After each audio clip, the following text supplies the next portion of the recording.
Bugün medyumik özelliği olduğunu iddia edenlerin ortak özelliği çok zor çocukluk geçirmiş olmaları. O kadar duyularını alarmize üst seviyede kullanıyorlar ki artık okumaya başlıyorlar. Ben bunları yaptım, bunlara kavuşamadım. O alma verme dengesi, çıkar ilişkisini Yaradanımın önüne koyuyoruz biz aslında fark etmeden. Dua etme şeklimi değiştirdikten sonra hayatımda çok şeyin değiştiğini fark ediyorum. O zaman dilimi sizin okumanızda özel bir zaman dilimi mi? Yani önerir misiniz o kerahat vaktinde, akşam ezanı vaktinde? En çok önerdiğim vakit saat 3 ve 5 arasındaki vakit. Çünkü En sevdiğiniz soru hangisi bu defterde? ailenle ilişkin nasıl? Reenkarnasyon konusu biliyorsunuz muhtelif görüşlerin olduğu bir saha. Siz inanmayı tercih ettiğiniz Ben için hatırlıyorum çünkü. neyi Ben hatırlıyorsunuz? enkarnelerimi hatırlıyorum çünkü. Bana ne yaşattıysan sen de yaşa. Bu yaşa beddua değil mi? Değil. Sen de yaşa. Yaşa ki daha farklı bir şekilde çıkmasın. Bana yaptığıyla ödemezse bunu farklı şekilde çıkacak çünkü. Efendim merhabalar, davranış bilimleri uzmanı, psikoloji öğrencisi ve yazar Kumru Köseler'le birlikteyiz. Bu ikinci videomuz olacak. İlk videoda işte bu elimde görmüş olduğunuz sihirli dilek defterini konuşmuştuk. Daha sonra manifestlemek ifadesi terminolojimize girdi ve popülerlik kazandı. Bir anlamda aslında bu defterde manifestleme mi yapıyoruz onu soracağım. İlk soru böyle başlasın. Hoş geldiniz dedikten sonra. Hoş Merhaba. bulduk Emel Hanımcığım. Nasılsınız? Çok teşekkür ediyorum. Hayırlı uğurlu olsun. Çok teşekkür Burada ederim, bana da bir sağ olun. sürpriz yapmışsınız. Çok teşekkür ederim. Çok mutlu oldum. Güzel enerjinizi müsaadenizle kitabımın içine Çok nakşetmek teşekkür istedim. ederim.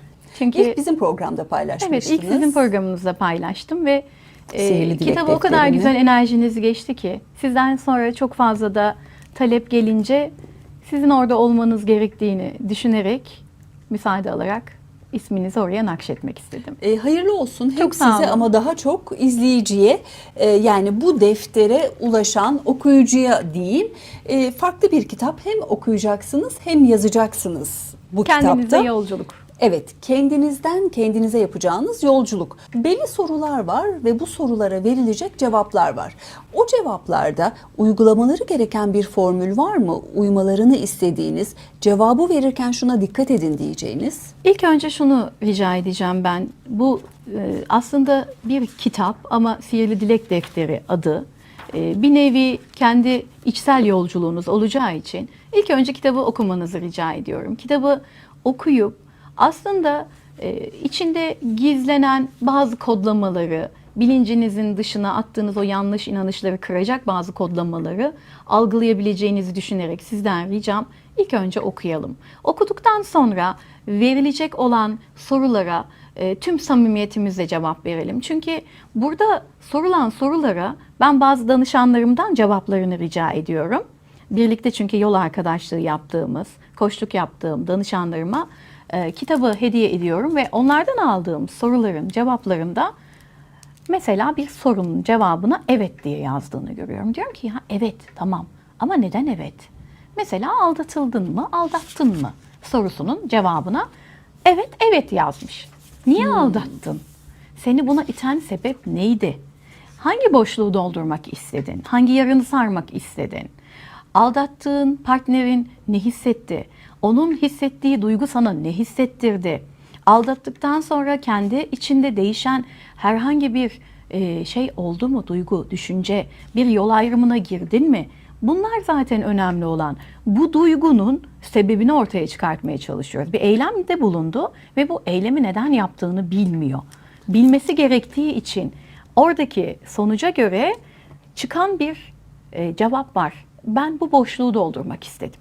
Aslında hangi boşlukta olduğunu fark ediyor ya da ne kadar yanlış yaptığını fark ediyor. Diyor ki ya benim her şeyim var. Ben bunu açgözlülüğümden yaptım. Ben bunu işte o anki partnerimin duygularını anlayamadığımdan ya da iletişime geçemediğimden yaptım. Ama mutlak sonuç var ortada. Sebep sonuç ilişkisinde yolculuğunu değiştiriyor. Bizim yaptığımız şey şu. Biz unutmayı tercih ediyoruz. Ama asıl hatırlarsak yola devam edebiliriz. Unutmayı değil, hatırlamayı sağlamaya çalışıyorum.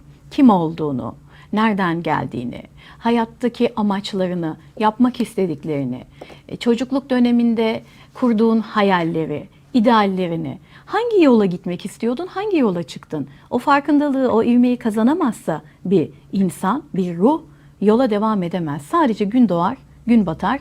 Gün içerisinde beklenenler yerine gelir ama kendi adına hiçbir şey yapmamış olur. Soruların başında akrabalarınla ilişkin nasıl sorusu geliyor. Neden önemli kişinin akrabalarıyla ilişkisinin iyi olması? Şöyle düşünün, hayatta hiçbir insan karşımıza nedensiz çıkmaz. Her karşılaşmanın mutlak bir nedeni vardır. Hani derler ya, hiçbir şey tesadüf değil, hiçbir karşılaşma tesadüf değil. Mutlaka şifalandırmamız gereken bir ilişki içerisindeyizdir. Geçmiş dönem karmalarımız vardır, enkarnelerimiz vardır, belki geçmiş yaşantılardan. Çünkü ben buna inanıyorum. Akraba ilişkileri, bırakın enkarneyi, karmayı, olmasa bile sizi hayata bağlıyor. Sizin varlığınızı sebep sonuç ilişkisinde aslında ortaya koyuyor. Ne kadar çok insana ruhen dokunabiliyorsanız aslında hayatına, siz hayallerinizi çok daha fazlasıyla ve çabuk gerçekleştiriyorsunuz. O yüzden derler ya, önce en yakınındakine ulaş, sonra uzaklaş diye. İlk önce ait olabilmeyi öğrenmemiz gerekmiyor mu sizce? Kime ait olursun ilk önce? Doğduğun, büyüdüğün aileye ve o ailenin en yakın çemberlerine ve komşularına, okulda arkadaşlarına, öğretmenlerine. Aslında baktığınızda büyüyen bir çember var. Şimdi sıralamayı karıştırdık diyelim. Bir eve doğduk. Hiç kimseyle hiçbir bağımız yok. Şu anki nesilden bahsediyorum. Sadece anne babayı tanıyoruz. Örf yok, adet yok, kültür yok. Bunlar hayata bağlayan şeyler değil mi? Aslında bizi mutlu kılan şeyler değil mi baktığınızda? Yardımlaşmayı bilmiyoruz mesela. İnsanların empati kurma duyguları çok zayıf. Bunlar yalnızlaştırıldığımız için. Bir çocuk ne kadar yalnızlaştırılırsa o kadar aidiyetlik duygusu maalesef eksilecektir ve ait olamadığını hissettiğinde de bir boşlukta kalacaktır ve o boşluğu doldurabilmek adına da çok yalancı sevdalara dalacaktır. Bunun adının ne olduğunun hiçbir önemi yok. Bu dostluk, arkadaşlık, sevgililik, eşlik, partnerlik hiçbir şekilde farkındalığını, aidiyetlik duygunu oturtamadıysan maalesef bunları da oturtamıyorsun. O yüzden yakın çemberden başlamak gerekiyor o aidiyetlik duygusunu oturtabilmek için. Nasıl bu kadar emin konuşabiliyorsunuz? Kendimden. Öyle bir çocukluk mu geçirdiniz? Evet, öyle bir çocukluk geçirdim. Hala da devam ediyorum diyelim. Peki siz aidiyetinizi nasıl oturttunuz? Ben aidiyetliklerimi çok uzun bir süre oturtamadım. Gittiğim her yerde kendimi dışarıda gördüm. Hiçbir yere ait olamadığımı düşündüm. Çalıştığım işte, iş arkadaşlarımda, evlendiğim eşimin ailesinde hep kendimi dışarıda hissettim. Sanki hiçbir şey bana ait değildi. Ben oraya ait değildim. Çünkü bilmediğiniz bir duygu bu ve hayat size bunu öğretiyor aslında. Herkese aidiyetlik duygusunu yerleştirebilmek için bir bedeller ödemeye başladığımı fark ettim. Biri beni sevsin diye mesela çocukluk ne yaparsınız? İşte arkadaşınıza bir şeyler ısmarlamak istersiniz. Aslında parayla o sevgiyi satın aldığınızı düşünürsünüz. Kendimi hep birileri için bir şeyler yaparken buldum. Ve bunun sebebinin de hep kendini sevdirmeye çalışmak, hep birilerine ait olmaya çalışmak, hep o kapıdan içeriye girmeye çalışmak, birilerinin kapısını penceresini aşındırdığımı ve sanki zorla girmeye çalıştığımı fark ettim. Belki öyle değildi, belki çok gönülden açtılar o kapıları bana ama düşünsenize bir babadan harçlık isteyemeyen bir çocuksunuz. Ve Öyle evleniyorsunuz, siz? kocadan para isteyemiyorsunuz. Ben öyleydim. Bana ait olan şeyleri yıllarca istemeyi bilmedim. Babanız ve alamadım. vermez miydi siz istemeden? Yani o tarafınız eksik mi bırakıldı? Çok farklı aslında bu konu. Şimdi ben annemle babamla büyümedim. Büyüyemediğim için de bir aile kavramım olmadı, oluşamadı benim. Ben o aile kavramını kendim hayatımın içerisinde arkadaşlarımla başlayarak oluşturmaya çalıştım. Yani bir nevi düşe kalka, yanlışlar yapa yapa, töküzleyerek oluşturmaya çalıştım. Baba olmadığı için onu isteyemedim. Ben yıllarca gerçekten eşimden para isteyemedim. Yani benim buna ihtiyacım var diyemedim. Ve aslında evlilikleri bitiren en önemli şey olduğunu fark ettim. Hayattaki her şeyi kendiniz yapmaya başlıyorsunuz. Kendiniz sorumlulukları almaya o kadar alışmışsınız ki karşıdan bir şey isteyemiyorsunuz. Çünkü ona hakkınız olmadığını zannediyorsunuz. Aslında o senin eşin. Ondan bir şey istemeye çok fazla hakkın varken ben onu sanki benim bu hakkım değil ya ben bunu isteyemem gibi algılamıştım. Çok konuşulan ve çok popüler olan al-ver dengesinin de sarsılmasını, zeminini Evet. hazırlar mı bu? Bir kere alma verme dengesinin bozulması demek aslında sizin tüm hayat akışınızın bozulması demek. O enerji alanına, yani o siber saldırıya uğradığınız anda işiniz, eviniz, özeliniz ne varsa hepsi gerçekten dağılıyor. Ama ne kadar dağıldığı kişinin kendi iradesine bağlı kalıyor. Yani mücadeleci ruhunuz, farkındalığınız, tespitleriniz, eğer hemen fark ediyorsanız toparlayabiliyorsunuz. Fark etmiyorsanız her gelen sizden bir şey alıyor. Benim mesela farkındalığım çok uzun sürdü. Çocukluğumdan beri çoğu şeyin farkındaydım ama ısrarla hep birilerine bir şey yapma derdindeydim. Yani benden önce herkes vardı ama ben yoktum ortada. Ben ne zamanki var oldum kendimde, ne zamanki anladım, Kumru sen varsan bu dünya dönüyor. Sen yoksan hiçbir şeyin anlamı yok ki. Sen nefes alıyorsan her şey var. Bu senin simülasyonun, bu senin hayatın, senin senaryon. Bu hayat senin ve bu hayatla ne yapacağına sadece sen karar verirsin. Dediğim anda bir şeyle düzelttim ve hayır diyebilmeye başladım. Peki bu al verde karşı taraftan maddi bir şey almak için bedensel fedakarlıklar yapmak, yani beden gücüyle ya da adını siz koyun neyse artık o tür fedakarlıklar yapmak, karşıdan maddi bir şey almak ya da tam tersi birinden alacağınız duygusal açığı kapatmak adına o metayı maddi bir hediyeyle eşleştirmek. Al-ver dengesindeki eşitlenme denk nicelikte mi olmalı? Şimdi hepimiz farklı insanlarız, farklı ruhlarız. Duyguları, yaşanmışlıkları ortaya koyma şeklimiz çok farklı. Siz az verirsiniz, ben çok veririm. Kimi bencil olur, kimi çok fedakar olur. Zaten zıt karakterlerde hep bir araya geldiği için birbirini tamamlamak adına baktığınızda genelde birlikteliklerde gördüğümüz şey şu. Bir taraf hep çok verir, ya maddi ya manevi, bir tarafta her zaman az verir. Biz şunu yapmamız gerekiyor. Kendimizi neye alıştırdık? Karşımızdaki kişiyi neye alıştırdık? Sana para verirsem bana bu hizmeti vereceksin. Ya da bu hizmeti almak için ben ona para vermem gerekiyorsa o farklı bir ilişki. Ama özel ikili ilişkilerde ben ona kendi karakterimle kendime bağlayamamışsam, sadece bendeki maddi imkanlara karşı taraf çekildiyse, ki maalesef günümüzün en büyük sıkıntılı evlilik tipleri, sevgi yok, aşk yok ama maddi imkanları kullanma isteği var. O zaman her iki tarafta alacaklı oluyor. Birisi maddiyatı kullanıyor, biri de maneviyatı kullanıyor. Maddi imkanları olduğu için evlenen kişi manevi olarak da onu aslında fazlasıyla veriyor. İki taraf da alacaklı oluyor. Ben böyle bakıyorum hayata. Al-ver dengesi çalışmamış oluyor yani. Al-ver dengesi çalışmıyor. Al-ver dengesi şöyle çalışır. İçtenlik ve samimiyetle. Bir şey yaptığında ben sizden bir çıkar beklemiyorsam, karşılık beklemiyorsam, alma ve verme denginde karşıdaki insanın size içten gelen müteşekkiri aslında dengeyi kuruyor burada. Ben çocuklukta yaptım bunu. Arkadaş edinebilmek için sürekli harçlığımı onlarla paylaştım. Mesela bir çocuk ne yapar? Elindeki harçlığını paylaşır. Ya da yoksa ne yapar? İşte çantanı taşıyayım. Ondan sonra işte al kıyafetimi sen giy. Şunu beğendim. Bu silgi senin olsun. Hep bir şey vermek. Sonra baktım, dedim ki yani hiç kimse Kumru ne düşünür, ne ister, biz onu mutlu etmek için ne yapabiliriz demiyor. Kaç yaşında Herkes fark ettiniz alıyor. bunu? 30'lu yaşlarım fark ettim. Biraz geç Anne oldu. olmuş muydunuz? Olmuştum, evet. Hatta daha da devam ettirdim bunu. Yani benim ihtiyacım varken birisi benden bir şey istediğinde kendi ihtiyacımı bir kenara atıp ona koşuyordum.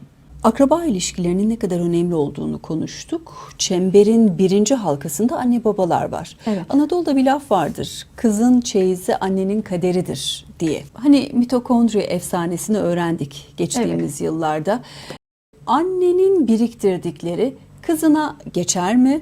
Ve sizin okumalarınızla anneden kıza aktarılanı nasıl dile getirirsiniz? Şimdi aslında çok daha ezelden devam eden bir şey. Soydan başlıyor aktarım. Mesela annem beni karnında taşıdığında sonuç itibariyle anneannem de beni aslında yumurtalıklarında taşıyordu. Baktığınızda herkesten biraz bir şeyler alarak geliyorsunuz. Anne karnındayken bebeğin bir şeyleri hissedip hissetmediğine dair çok uzun yıllar araştırmalar yapıldı. Ama ben bir çocuğun neleri hissedip hissedemediğini kendi çocuklarımda gördüm. Mesela sadece dinlediğim bir şarkının bile 1 yaşındaki bir çocuğu ağladığım şarkıda onun da ağladığını gördüm ve 18 yaşında hala Sezen Aksu'nun Sen Ağlama şarkısını ağlıyor. Aslında bilimsel olarak da kanıtlanmış. Anneannemin yaşadıklarını annem Annemin yaşadıklarını ben hissettim ve benim yaşadıklarımı da çocuklarım hissetti. Bu böyle bir döngü. Annenin gerçekten kaderi çocuğuna miras. Ben annemden ayrı büyüdüm. Annemle maalesef birlikte büyüyemedim. O büyüme aşamasında yanımda olamadı istem dışı. Bu çok önemli bir nüans çünkü anılarınız yok. Doğru mu anladım? Annenizle Evet. anılarınız çok az ya da. Maalesef yok diyelim. Yok. Yani çok isterdim. Annemle anılarım olmasını çok Hayatta mı? isterdim. Tabii hayatta Allah ömür versin. çok uzun, güzel, bereketli bir ömür versin. Çünkü benim annem gerçekten çok iyi bir insan, iyi bir kadın. Ne sıklıkla görüşüyordunuz annenizle? Annemle 6 yaşına kadar bakıcı bir ailedeydim annemin çalışmasından dolayı. Çok sıklıkla zaten o dönemde görüşemiyordum. Daha sonrasında İstanbul'a geldiğimizde 1 yıl kadar yanında kaldığımı hatırlıyorum. 1984 yılında da hiç tanımadığım halamın, hiç tanımadığım kayınvalidesine bıraktı beni, anneanneciğim nur içinde yatsın. Babam oradan alıp beni Almanya'ya geri götürecekti diye. Ama beni Almanya'ya götürmediler. Beni Samsun'da halamın yanına bıraktılar ve gittiler. Halamın yanında kalma sürecimden 18 yaşımı bitirip annemin yanına gitme talebime kadarki süreçte anneciğimi hiç görmedim. Bir kere dayımı gördüm. Dayımla birlikteyken annemin sesini duydum. 12 yıl. 13 yıl.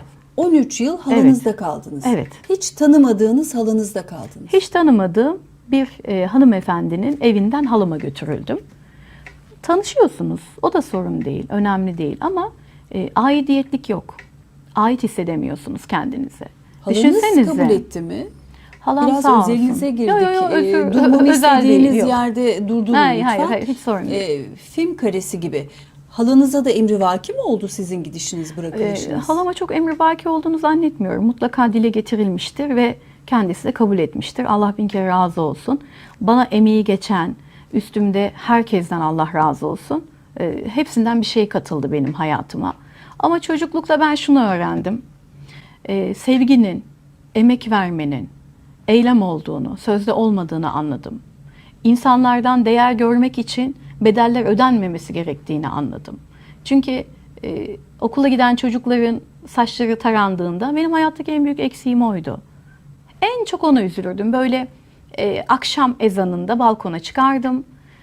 Bacası tüten evlere bakardım ve derdim ki bir sürü ev, bir sürü insan, herkesin evinde bir şeyler var. Herkes iyi ya da kötü bu hayatı yaşamak zorunda.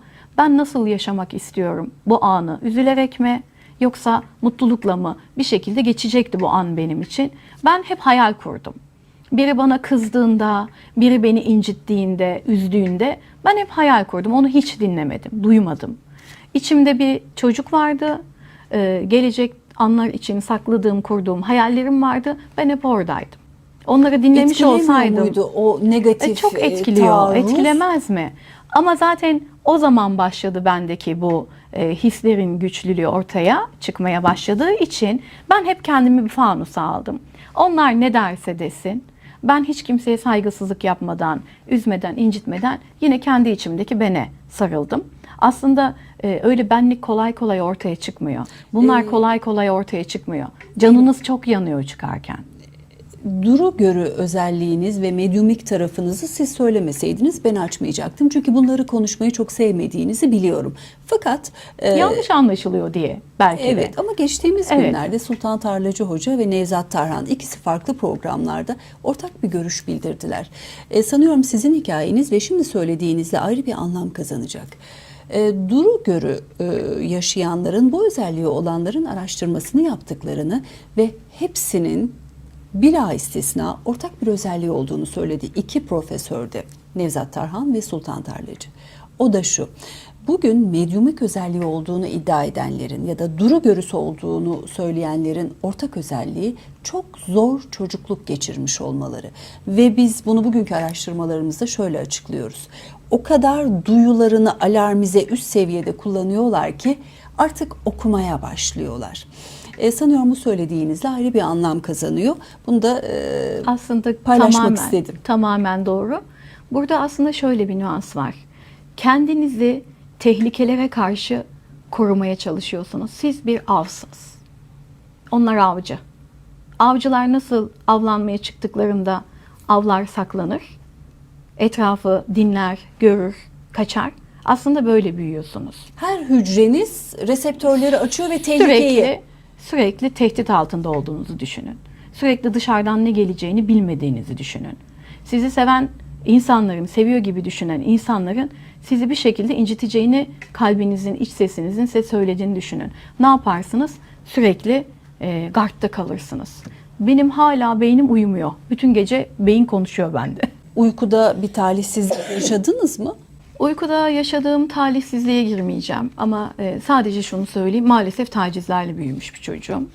Ve bunu insanlara anlatamamış, anlatmaya çalıştığımda yargılanmış, yargılandığında kovulmuş ve hayatı parçalanmış bir çocuğum ben. Nereden kovuldunuz? Neredeysem diyelim. Neredeysem o an, neredeysem oradan. Çünkü anlamak yerine, korumak yerine dışarı atmayı tercih ettiler beni. Ben bu kadar kolay bunu dile getiremiyorum çünkü çok canım yanıyor. Canımın yanmasının sebebi de şu, bir çocuk neden böyle bir şey söyler ki? Ve bir büyük neden ona inanmaz ki?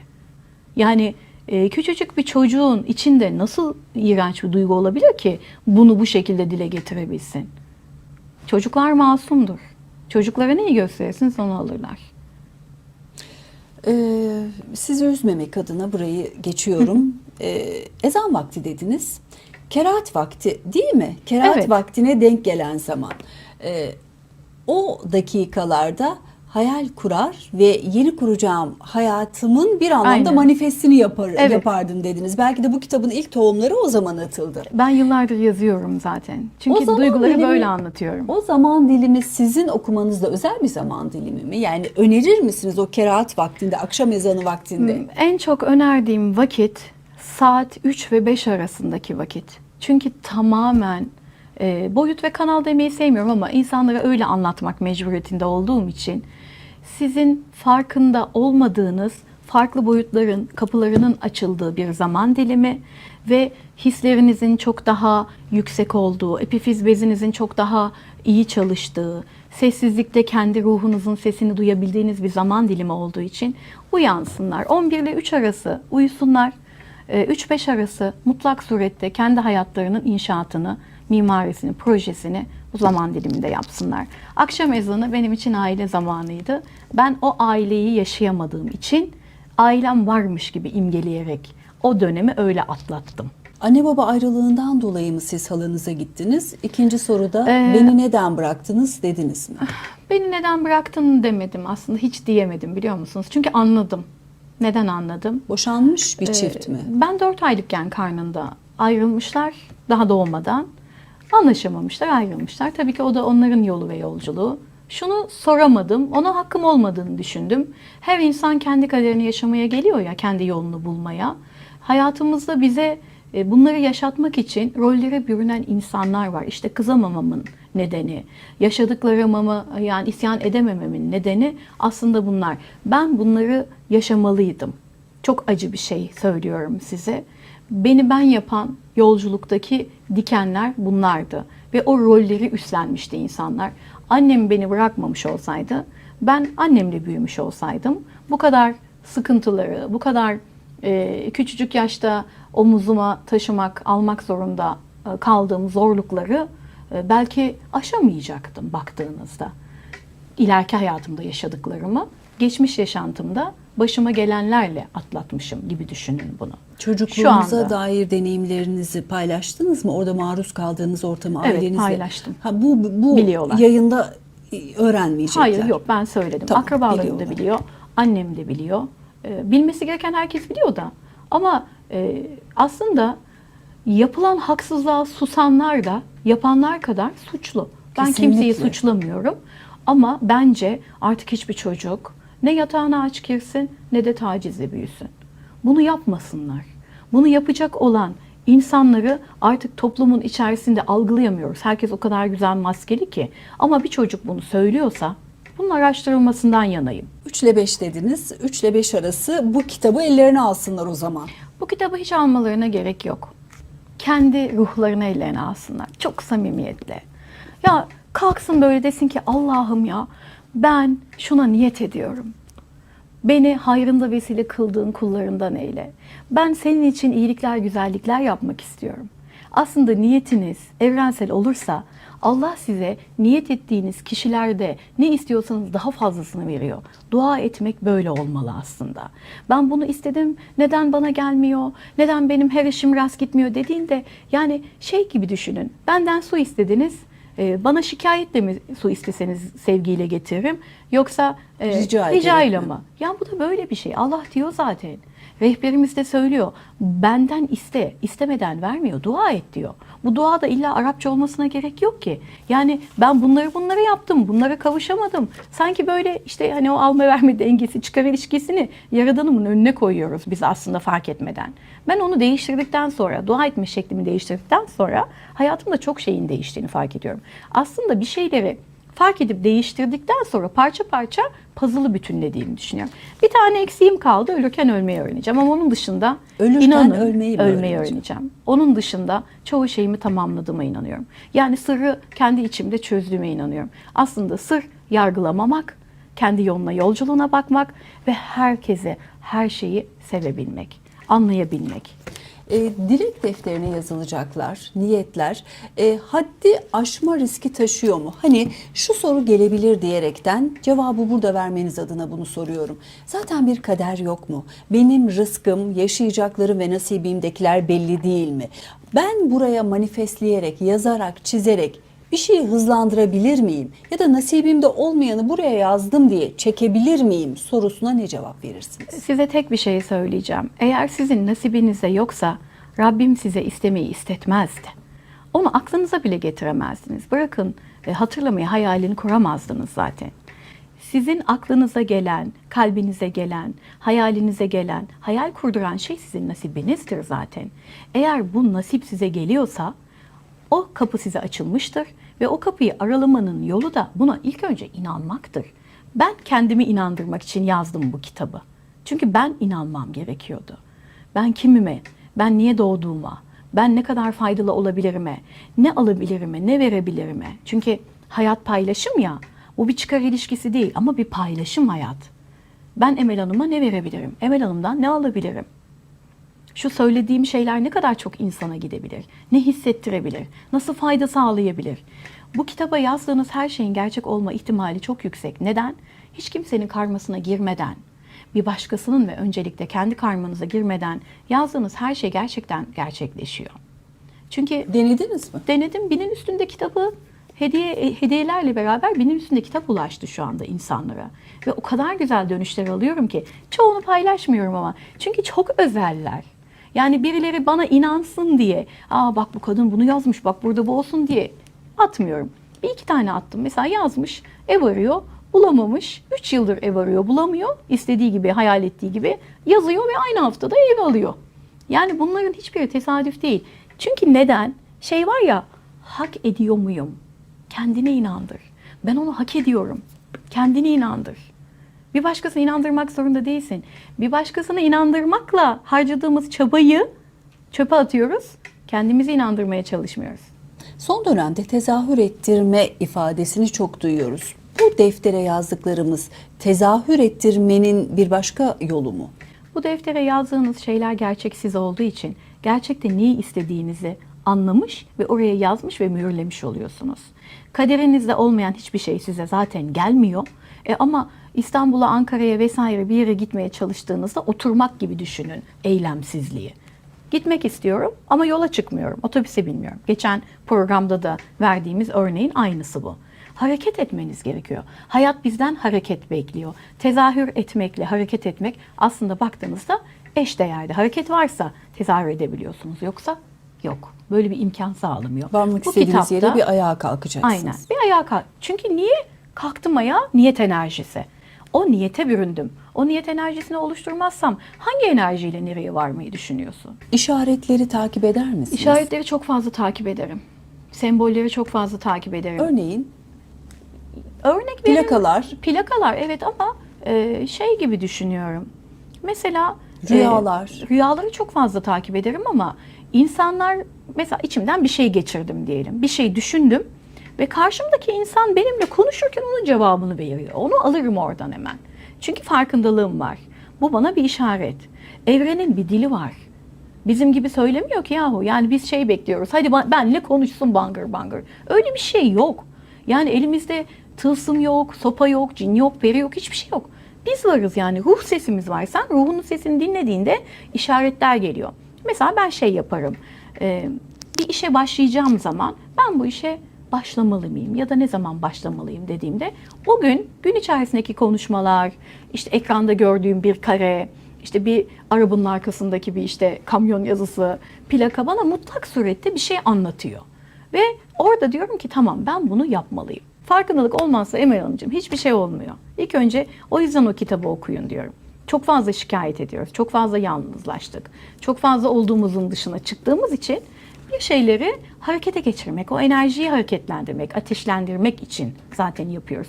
Bu defter biraz gaz veriyor insana gibi düşünün. En sevdiğiniz soru hangisi bu defterde? Aslında en sevdiğim soru ailenle ilişkin nasıl? O kadar belirleyici mi o?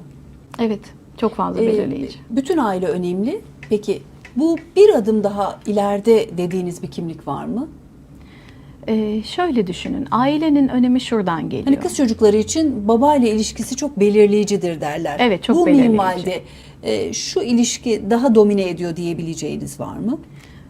İlk önce anneyle olan ilişkinin çok önemli olduğunu düşünüyorum. Çünkü çocuğunu ilk etapta eğiten, yetiştiren, yarınlara hazırlayan, yarınki anlardaki eşini, çocuğuna hazırlayan ilk önce anne. İlk önce anne, sonra baba, sonra da büyük anne ve büyük dede sıralaması geliyor. Benim için en azından. Ve komşu, benim mesela Ülkü teyzem vardı, çok severim. Yaşıyorsa Allah uzun ömürler versin, rahmetliyse de nur içinde yatsın. Çünkü uzun zamandır haber alamıyorum kendisinden. O benim hayatımın... Hakkı çok muydu üzerinizde? Çok.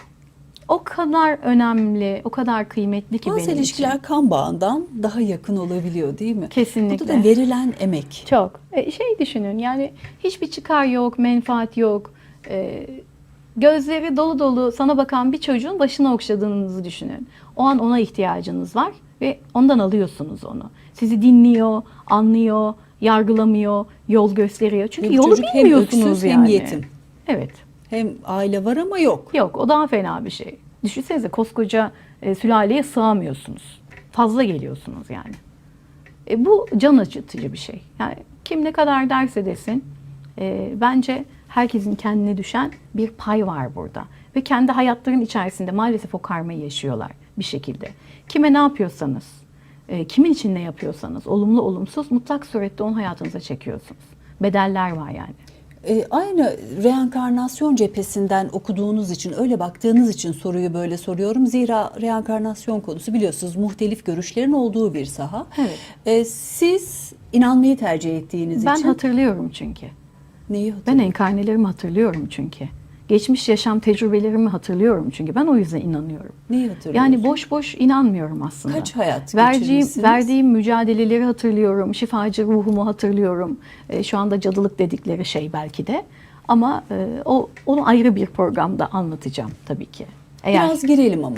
Girelim. Elbette. Tamam. Mesela kaç hayat geçirmişsiniz? Yani benim Bu arada saydığım... şunu belirtmek istiyorum. Yayın öncesi biz bu konuları Evet. hiç... Ama yeri gelmişken izin verin, Tabii ki. Yo, sorayım. estağfurullah. Reenkarnasyonu reddeden, inanmayan İslam alimleri arasında bile görüş farklılıkları var.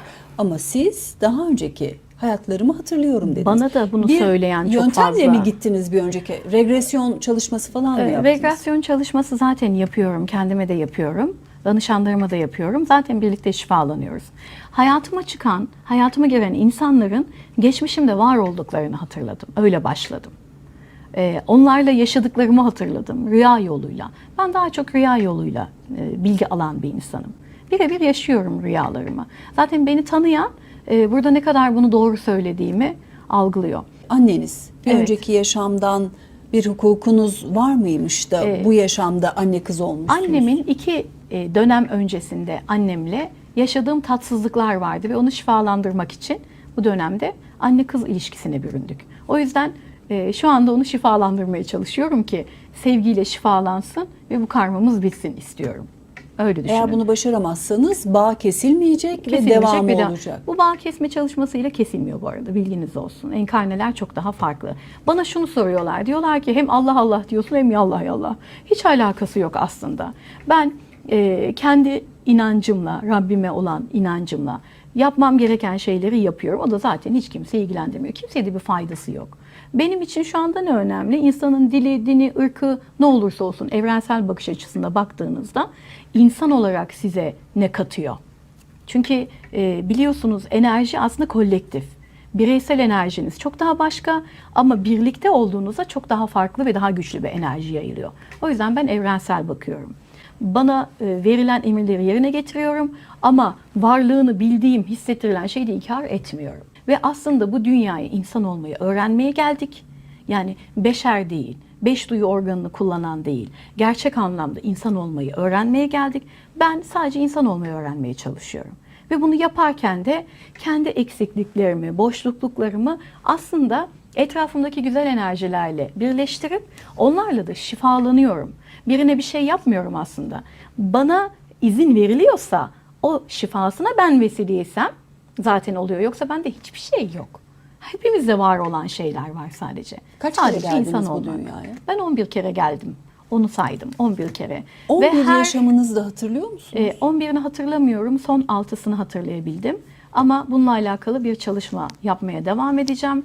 Bunu yapabilmem için de biraz inzivaya ihtiyacım olduğunu biliyorum. Çünkü çok derin. Son yaşamlarımın hepsinde şifacılık var. Hep bir şeyleri şifalandırmak. Şimdi de Hep, aynı aynen. devam ettiriyorsunuz. Aynı şeyi devam ettiriyorum. Mesela bir yerde öncekinde savaşçı rolü var. hangi yıl gelmişsiniz? Onları tahmin Onların edebiliyor muyuz? hepsi var. Kendi günlüğümde kendime sakladığım bilgiler var. Çünkü benim gibi enkarneleri olan, benim gibi hatırlayan, karşılaşmamız gereken bir sürü insan var daha yolculuğumuzda.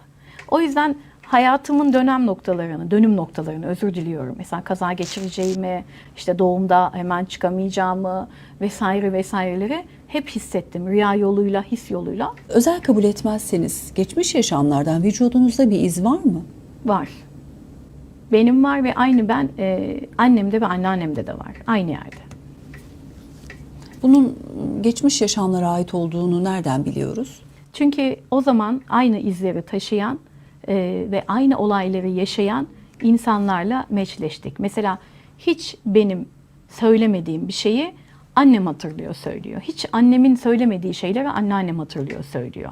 Aslında annem ve benim çok birbirimize bağlantılı olduğumuzu fark ettim. Ve araştırdım. Bunu nasıl yaptığımı soran, bunu nasıl yapıldığını öğrenmek isteyen insanlara belki bunu anlatamayabilirim. Çünkü bu çok farklı bir şey. Yani bu astral seyahat değil, bu farkındalıkla alakalı bir şey değil. Tamamen kendi içinizdeki ruha emir veriyorsunuz. Ben bunu hatırlamak istiyorum, beni buraya götür diyorsunuz. Bunu rüya yoluyla yapıyorsunuz aslında. Çünkü ben rüyalarıma çok inanıyorum. Mesela depremlerin tespitini de hep rüyalarda yaptım ama bunları söylemedim. Hala mesela Mayıs 2022'de, 2023'te olacak Şubat depremini yazmışım bir danışanıma. Ekonomiyle ilgili bir şey soruyor. Diyorum ki bırak şimdi ekonomiyi. Ocak sonu, Şubat ortalarında büyük bir felaket var. Ama deprem olur ama yangın, onu bilmiyorum ama ben enerjimi oraya kanalize ettim.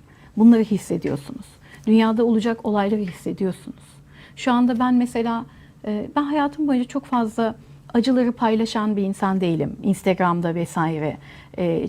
Son dönem çok fazla hayvan haklarına uygun olmadığını düşündüğüm yasayla ilgili paylaşımlarda bulundum. Bununla ilgili mesela şöyle bir eleştiri aldım. Neden Gazze'yi paylaşmadın? Paylaştım. Ama paylaşarak değil, içsel olarak benim de bir yolculuğum var orada gerçekleştirdiğim. Onu bilemezsiniz. Çünkü bizim şu anda elimiz oraya ulaşmıyor.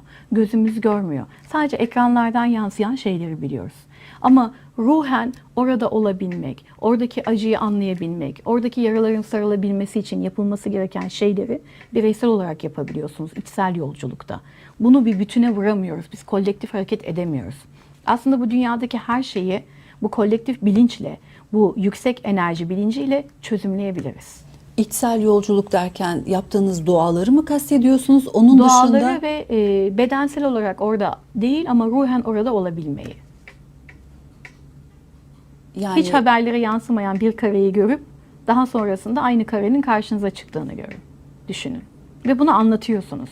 Böyle böyle oldu, böyle bir şey yaşadım ve 2-3 gün sonrasında ekrana yansıyan bir görüntüde bana diyorlar ki mesela bak Kumru sen bunu söylemiştin. Bu nasıl oluyor? Bu oluyor ama nasıl oluyor? bir önceki yayında mıknatıs taşı demiştiniz. Evet, sevgili İşte mıknatıs buyurun taşı. mıknatıs taşı. Bir daha hatırlatalım. Ne oluyordu mıknatıs taşıyla? Aslında mıknatıs taşı her derde Bereket. deva ve çörek otu gibi. Mıknatıs taşı bereketten ziyade vücudunuzda birikmiş olan, ruhunuzda birikmiş olan tüm negatif kalıntıları aslında alıyor. Ama nasıl alıyor? Nasıl alıyorsa önemli. Şimdi hayatta, doğada hiçbir şey boşuna yaratılmamıştır. Her şey bize, insanlığın emrine aslında şifa olarak gelmiştir.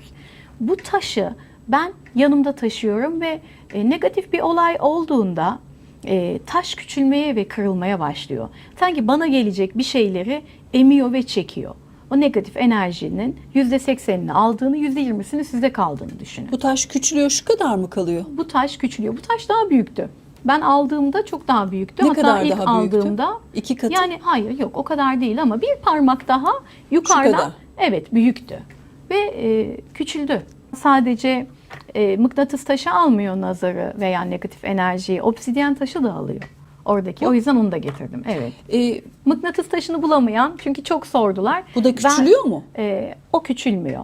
Bu obsidyen taşı. Evet, bu onu küçülmüyor. sadece arındırıyorsunuz belli zamanlarda. Ben dolunayda ayın çekim gücüne ve onun yarattığı güzel etkiye inandığım için dolunayda bir su koyuyorum camımın önüne. Onun ışığının aldığı suyun içine onu koyuyorum. Bazen topraklıyorum, bazen sirkeli suda bekletip yıkıyorum.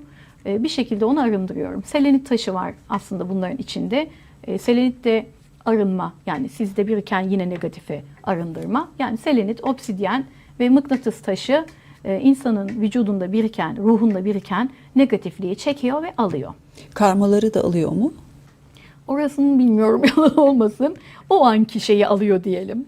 Maruz kaldığı Karmaları- belki nazar, Evet, o kötü ankileri. enerji. Çünkü karma öncesinde gelmiş ve yerleşmiş. Sizde artık kalıplaşmış gibi düşünün. Bir dağı düşünün. O dağı kırmak gibi düşünün. Karma böyle bir şey. Yaşadığınız hayat içinde de karmaya zemin hazırlayabilir misiniz? Karma oluşur mu? Tabii ki oluşur. İlla da bir hayatta önceki karma. hayattan Kesinlikle. gelmesine gerek yok. Sadece bizden gelmiyor ki karma. İşte atalardan da geliyor. Atalardan da gelmiyor. Bir insanla eş oldunuz diyelim. Eşinizin karmaları bile geçiyor size. Çünkü onunla fiziksel olarak da ruhsal olarak da bir temasta bulunuyorsunuz ve karmalarınız birbirine geçebiliyor. Mesela seninle evlendikten sonra başıma bir sürü sıkıntı geldi diyen oldu bana. Gibi. Benim de karmalarım, benim de olumsuz negatif enerjilerim onları sardı diye düşünün. Burada sorduğunuz sorulara verilen cevaplar çok da mahrem. Neden kilit koymadınız? Neden kaçacağız baktığınızda? Zaten ne kadar fazla içimizde biriktirdiğimiz sırlar var. O sırlar zamanı geldiğinde ortaya dökülmeli. Mesela bugün benim içimde sakladığım bir sürü şey burada anlattığım gibi. Pişman mısınız? Hayır değilim.